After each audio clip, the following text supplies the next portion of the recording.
Hello guys and welcome back to Best Capics. ഇത്രയും കാലം crash test എന്ന് പറയുകയാണെങ്കിൽ നമ്മളുടെ എല്ലാവരുടെയും മനസ്സിൽ വരുന്നൊരു പേരാണ് ഗ്ലോബൽ എൻക്യാപ്പ് എന്ന് പറയുന്നത്. ഇവിടെ നമ്മുടെ ഇന്ത്യൻ കാറുകൾ ഏറ്റവും അധികം ടെസ്റ്റ് ചെയ്തിട്ടുള്ളതും ഗ്ലോബൽ എൻക്യാപ്പ് തന്നെയാണ്. പിന്നെ വേറെയും പല എൻക്യാപ്പുകളുണ്ട്. ഇപ്പം ഓസ്ട്രേലിയൻ എൻക്യാപ്പ് ഉണ്ട്, ലാറ്റിൻ എൻക്യാപ്പ് ഉണ്ട്, ഏഷ്യൻ എൻക്യാപ്പ് ഉണ്ട്. ഇതുപോലെ തന്നെ ഇഷ്ടം പോലെ ക്രാഷ് ടെസ്റ്റ് ചെയ്യുന്ന ഓർഗനൈസേഷൻസ് ഉണ്ട്. അതിൽ നമുക്ക് ഏറ്റവും സുപരിചിതമായിട്ടുള്ളത് ഗ്ലോബൽ എൻക്യാപ്പ് ആണ് എന്ന് മാത്രം. പക്ഷേ എന്നാൽ ഇപ്പോൾ നമ്മുടെ ഭാരത് എൻക്യാപ്പ് അഥവാ ബി എൻക്യാപ്പ് ഫൈനലി വന്നിരിക്കുകയാണ്. അതിൻ്റെ ഒരു ഇനോഗ്രേഷൻ കാര്യങ്ങളൊക്കെ ഓഗസ്റ്റ് 22 കഴിഞ്ഞതാണ്, അതായത് ഇന്ന് കഴിഞ്ഞതാണ്. ഏതായാലും ഇതിൻ്റെ ടെസ്റ്റിംഗ് പ്രൊസീജിയേഴ്സും അതുപോലെ തന്നെ നമുക്ക് ഇതിൻ്റെ ഒരു കംപ്ലീറ്റ് വർക്കിംഗ് തുടങ്ങാനായിട്ട് ഒക്ടോബർ 1 എന്നാണ് അവർ പറഞ്ഞിരിക്കുന്നത്. എന്ന് വെച്ചാൽ മിക്കവാറും ഇതിൻ്റെ റേറ്റിംഗ്സൊക്കെ വരാൻ അത്രയും ലേറ്റ് ആവും എന്നായിരിക്കും ഉദ്ദേശിച്ചത്. പിന്നെ 30ഓളം വണ്ടികൾ അവർക്ക് ഓൾറെഡി ടെസ്റ്റിങ്ങിന് കിട്ടിയിട്ടുണ്ട് എന്നും പറഞ്ഞു. അതിൽ എത്രണ്ണം ടെസ്റ്റ് ചെയ്തു അല്ലെങ്കിൽ എത്രണ്ണത്തിൻ്റെ റിസൾട്ട് ഒക്ടോബറിൽ വരും എന്ന് നമുക്കറിയില്ല. കാരണം ഇത് കുറച്ച് ടൈം കൺസ്യൂമിങ് ആയിട്ടുള്ള ഒരു പരിപാടിയാണ്. അല്ലാതെ നമുക്ക് പെട്ടെന്ന് ഒറ്റ ദിവസം കൊണ്ട് അവർക്ക് പെട്ടെന്നൊരു ദിവസം കൊണ്ട് ഇതെല്ലാം ചെയ്ത് side pole test front of set test എന്നൊക്കെ പറഞ്ഞ് അങ്ങനെ ചെയ്ത് തീർക്കാൻ പറ്റില്ല. അതുകൊണ്ട് തന്നെ കുറച്ചധികം സമയം എടുക്കും. ഏതായാലും 30 വണ്ടികൾ എന്ന് പറയുമ്പം അത് അത്യാവശ്യം നല്ലൊരു നമ്പറാണ് സ്റ്റാർട്ടിംഗ് സ്റ്റേജിൽ എടുക്കുമ്പം. കാരണം നമ്മൾ ഇത്രയും കാലമായിട്ട് ഗ്ലോബൽ എൻക്യാപ്പ് 2014 മുതൽ 2023 വരെയുള്ള കണക്കെടുക്കുകയാണെങ്കിൽ 50 വണ്ടികളിലെടുത്താണ് അവർ തന്നെ ടോട്ടൽ ടെസ്റ്റ് ചെയ്തിട്ടുള്ളത്. അപ്പം അതിൻ്റെ ഓൾമോസ്റ്റ് പകുതിയിലും കുറച്ചുകൂടി കൂടുതൽ വണ്ടികൾ അവർക്കിപ്പോൾ തന്നെ നമ്മുടെ ബി എൻക്യാപ്പിനെ ടെസ്റ്റ് ചെയ്യാനായിട്ട് കിട്ടിയിട്ടുണ്ട്. സോ അതെന്തായാലും നന്നായി. ഇനി ഇവരുടെ കാര്യങ്ങളിലേക്ക് വരികയാണെങ്കിൽ ഓൾമോസ്റ്റ് നമ്മുടെ ഗ്ലോബൽ എൻക്യാപ്പിൻ്റെ പുതിയ ടെസ്റ്റ് പ്രൊസീജിയേഴ്സ് പോലെയൊക്കെ തന്നെയാണ് ഇവരുടേത് എന്നും പറയാം.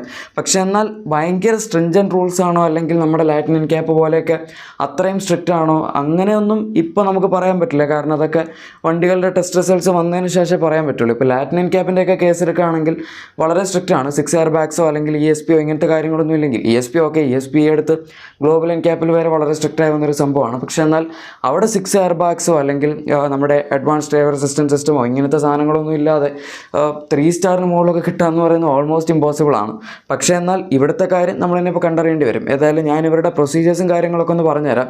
നമുക്ക് വണ്ടി ടെസ്റ്റ് ചെയ്യുന്നത് ഇവർ 3 രീതിയിലുള്ള ടെസ്റ്റുകളായിരിക്കും ബേസിക്കായിട്ട് പെർഫോം ചെയ്യുന്നത്. അതിലൊന്ന് നമ്മൾ ഗ്ലോബൽ എൻക്യാപ്പിലൊക്കെ കാണുന്ന പോലെ ഫ്രണ്ട് ഓഫ്സെറ്റ് ടെസ്റ്റ് ഉണ്ട്. പിന്നെ വരുന്നത് സൈഡ് ഓഫ്സെറ്റ് ടെസ്റ്റ് ഉണ്ട്. ഫ്രണ്ട് ഓഫ്സെറ്റ് ടെസ്റ്റ് 64 km/h സ്പീഡിൽ തന്നെയായിരിക്കും ടെസ്റ്റ് ചെയ്യുന്നത്.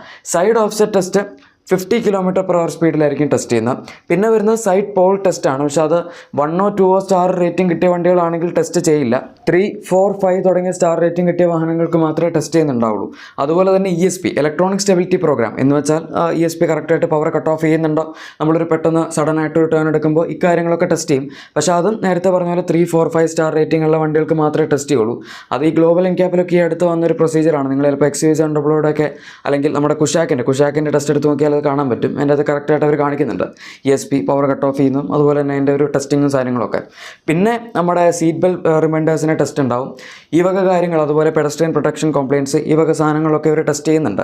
ഇനി ഇതൊന്നും അല്ലാതെ നമ്മൾ ഏറ്റവും ബേസിക്സിലേക്ക് വരികയാണെങ്കിൽ 3 കാര്യങ്ങളായിരിക്കും അവിടെ ടെസ്റ്റ് ചെയ്യുന്നത്. അത് മറ്റേ പോൾ ടെസ്റ്റും സൈഡ് ടെസ്റ്റും ഒന്നും അല്ല. അഡൽട്ട് പ്രൊട്ടക്ഷൻ ടെസ്റ്റ് ചെയ്യും, അതുപോലെ തന്നെ ചൈൽഡ് പ്രൊട്ടക്ഷൻ ടെസ്റ്റ് ചെയ്യും. പിന്നെ ഈ വണ്ടിയുടെ അഡ്വാൻസ്ഡ് സേഫ്റ്റി സിസ്റ്റം, അതായത് നമ്മുടെ ADAS എന്ന് പറയുന്ന സംഭവം, അതും വണ്ടിയിലുണ്ടെങ്കിൽ ടെസ്റ്റ് ചെയ്യും. പക്ഷെ അതിപ്പോഴത്തെ നമ്മുടെ എല്ലാ വണ്ടികളിലൊന്നും അവൈലബിൾ അല്ല. അതും ഉള്ള വണ്ടികളാണെങ്കിൽ തന്നെ ടോപ്പ് എൻഡ് വേരിയൻസിലൊക്കെ മാത്രമേ ഇതുള്ളൂ, അല്ലാതെ ബേസിക് വേരിയൻസിലൊന്നും അവൈലബിൾ അല്ല. ഇവർ പറഞ്ഞിരിക്കുന്നതും അത് തന്നെയാണ്. കൂടുതലും വണ്ടികളുടെ ബേസിക് വേരിയൻസ് ടെസ്റ്റ് ചെയ്യാനായിരിക്കും അവർ നോക്കുന്നത് എന്ന്. പക്ഷേ എന്നാൽ ഈ അടുത്ത് അവരൊരു പുതിയ ടെസ്റ്റിംഗ് വീഡിയോ പുറത്തുവിട്ടിട്ടുണ്ടായിരുന്നു, അതിലേക്ക് ഞാൻ വരാം. ഏതായാലും ഇതാണിപ്പോൾ നമുക്ക് ഇതിൻ്റെ ജസ്റ്റ് ഒരു ഓവർവ്യൂ ആയിട്ട് പറയാൻ പറ്റുന്നത്. ഞാനിതിൻ്റെ പോയിൻറ്റ്സും കാര്യങ്ങളൊക്കെ പറഞ്ഞുതരാം. പക്ഷെ എന്നാൽ അതിന് മുമ്പ് ജസ്റ്റ് ഇവർ ഈ അടുത്ത് ആദ്യമായിട്ട് അവർ ടെസ്റ്റ് ചെയ്യുന്ന വണ്ടികളുടെ ഒരു വീഡിയോ പുറത്തുവിട്ടതിലേക്ക് നോക്കുകയാണെങ്കിൽ നമുക്കിതിനകത്ത് കാണാം. അവർ നെക്സോൺ ടെസ്റ്റ് ചെയ്യുന്നതായിട്ട് കാണിക്കുന്നുണ്ട്. അതുപോലെ തന്നെ ടാറ്റയുടെ സഫാരി, അത് ഗ്ലോബൽ എൻക്യാപ്പ് ടെസ്റ്റ് ചെയ്യാതിരുന്ന ഒരു വാഹനമാണ് സഫാരിയും ഹാരിയറും, അത് ഇവർ ടെസ്റ്റ് ചെയ്യുന്നതായിട്ട് നമുക്ക് കാണാം. അതുപോലെ തന്നെ ടിയാഗോ ടെസ്റ്റ് ചെയ്യുന്നുണ്ട്, സ്കോർപിയോ ടെസ്റ്റ് ചെയ്യുന്നുണ്ട്. ഇങ്ങനെ പല പല വാഹനങ്ങളും ഇവർ ടെസ്റ്റിങ്ങിനായിട്ട് എടുത്ത കുറച്ച് ക്ലിപ്പിങ്സ് കാണിച്ചു തന്നിട്ടുണ്ട്. ഏതായാലും അത് നന്നായി. കാരണം നെക്സോണൊക്കെ നമുക്ക് 2018 ലാസ്റ്റ് ടെസ്റ്റ് നടന്നത്. അതിപ്പം ഓൾമോസ്റ്റ് ടെസ്റ്റിന് ഡ്യൂ ആയി കാണും. കാരണം 2023 ആയി. ഇപ്പം 5 വർഷത്തിനുള്ളിൽ ടെസ്റ്റിംഗ് മാറ്റണമെന്നായിരുന്നു തോന്നുന്നു ഗ്ലോബൽ എൻക്യാപ്പിൻ്റെ പ്രൊസീജിയേഴ്സ്. പക്ഷേ എന്നാൽ അവിടെ അവർ പിന്നെ ടെസ്റ്റിങ്ങിന് കൊടുത്തിട്ടൊന്നുമില്ല ടാറ്റ. പക്ഷേ ഇവർ ചെയ്തു. ഇത് മാത്രമൊന്നുമല്ല, വേറെയും പല വണ്ടികളുണ്ടാവും. അവരെല്ലാം കൂടെ ചിലപ്പം ടെസ്റ്റ് ചെയ്തിട്ടുണ്ടാവില്ല. ഒന്നെങ്കിൽ ടെസ്റ്റ് ചെയ്തിട്ടുണ്ടാവില്ല, അല്ലെങ്കിൽ എൻ്റെ വീഡിയോ ക്ലിപ്പിങ്സ് പുറത്ത് വിടാത്തതാണ്. ബൈ ഞാനതിൻ്റെ പോൾ ടെസ്റ്റിൻ്റെ സ്പീഡ് പറഞ്ഞില്ല എന്ന് തോന്നുന്നു. 29 km/h സ്പീഡിലാണ് സൈഡ് പോൾ ടെസ്റ്റ് നടത്തുന്നത്. എന്ന് വെച്ചാൽ പോൾ ടെസ്റ്റ് എന്ന് പറയുന്നത് കുറച്ച് എക്സ്ട്രീം ആയിരിക്കും. അത് വണ്ടിക്ക് അത്രയും സ്ട്രെങ്ത് ഉണ്ടെങ്കിൽ മാത്രമേ അത് ഓവർകം ചെയ്യാൻ പറ്റുള്ളൂ. നോർമലായിട്ട് വരുന്ന പോലെ, അതായത് ഇപ്പോൾ നമ്മുടെ ഒരു സൈഡ് ബാരിയർ ടെസ്റ്റ് പോലെ അത് അത്ര എളുപ്പമായിട്ട് ചെയ്യാൻ പറ്റില്ല. എനിവേ ഇതിൻ്റെ അകത്ത് എല്ലാത്തിലും അവർ പറയുന്ന സ്പീഡ് ±1 kmph ആണ് പറയുന്നത്.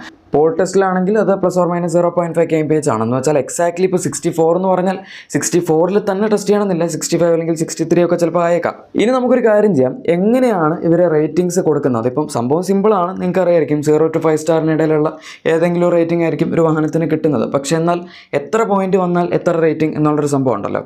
നമ്മളിപ്പം അഡൽട്ട് പ്രൊട്ടക്ഷൻ നോക്കുകയാണെങ്കിൽ അതിൻ്റെ ടോട്ടൽ പോയിന്റ്സ് വരുന്നത് 32ലാണ്. അതുപോലെ ചൈൽഡ് പ്രൊട്ടക്ഷൻ എടുക്കുകയാണെങ്കിൽ 49 പോയിന്റ്സാണ് ടോട്ടൽ വരുന്നത്. ഇതിലിപ്പം അഡൽട്ട് പ്രൊട്ടക്ഷൻ കേസിൽ 27 വരെ ഏറ്റവും മിനിമം വരണം 5 സ്റ്റാർ കിട്ടണമെങ്കിൽ. ഇതൊക്കെ മിനിമം നമ്പേഴ്സ് ആണ് കേട്ടോ. മാക്സിമം 27 മുകളിൽ പോയാലും 5 സ്റ്റാർസ് തീർച്ചയായിട്ടും കിട്ടും. 22 ആണ് 4 സ്റ്റാർസിൻ്റെ, 16 ആണ് 3 സ്റ്റാർസിൻ്റെ, 10 ആണ് 2 സ്റ്റാർസിൻ്റെ, ആൻഡ് 4 ആണ് മിനിമം 1 സ്റ്റാറെങ്കിലും കിട്ടാനുള്ളത്. എന്ന് വെച്ചാൽ അതിലും താഴെ പോയി കഴിഞ്ഞാൽ തീർച്ചയായും വണ്ടിയുടെ റേറ്റിംഗ് 0 ആയി പോകും എന്നുള്ളതാണ്. ഇനി ചൈൽഡ് പ്രൊട്ടക്ഷനിലേക്ക് വരികയാണെങ്കിൽ ചൈൽഡ് പ്രൊട്ടക്ഷന് ഫുൾ 5 സ്റ്റാർസ് കിട്ടണമെങ്കിൽ 41 പോയിന്റ്സ് ആണ് 49ൽ. 35 പോയിന്റ്സ് കിട്ടിക്കഴിഞ്ഞാൽ 4 സ്റ്റാർ ആയിരിക്കും. 27ലാണ് 3 സ്റ്റാർ വരുന്നത്. അതുപോലെ 18 ആണെങ്കിൽ 2 സ്റ്റാർ വരും. 9 പോയിന്റ്സ് വേണം ചൈൽഡ് പ്രൊട്ടക്ഷനിലും അറ്റ്ലീസ്റ്റ് 1 സ്റ്റാറെങ്കിലും കിട്ടാൻ. അവിടെ പിന്നെ 49 പോയിന്റ്സ് ടോട്ടൽ ഉള്ളതുകൊണ്ട് 9 പോയിന്റ്സ് എന്ന് പറയുമ്പം അതും വലിയ കുഴപ്പമില്ലെന്ന് പറയാം. പിന്നെ നിങ്ങൾക്ക് ഇവിടെ ഇപ്പം ഇതിൻ്റെ ഒഫീഷ്യലായിട്ട് അവർ പുറത്തുവിട്ടിരിക്കുന്ന ചാർട്ടൊക്കെ കാണാൻ പറ്റുമായിരിക്കും. ഇതാണ് നമുക്ക് ഓരോ സ്പീഡും അതുപോലെ തന്നെ ഓരോ കാര്യങ്ങളൊക്കെ അവർ പറയുന്നത്, പോയിന്റ്സിൻ്റെ സാധനങ്ങളൊക്കെ ഉള്ളത്.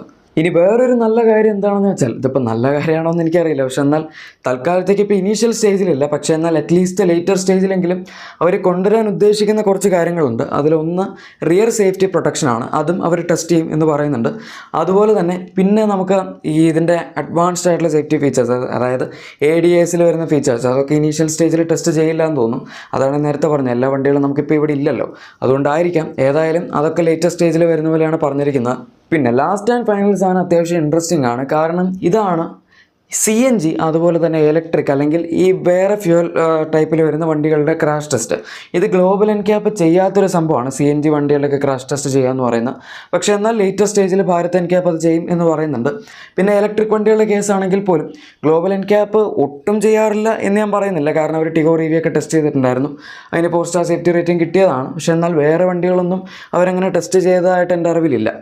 ഏതായാലും ഇവർ ടെസ്റ്റ് ചെയ്യും എന്ന് പറയുന്നു ഫ്യൂച്ചറിൽ, ചെയ്താൽ കൊള്ളായിരുന്നു.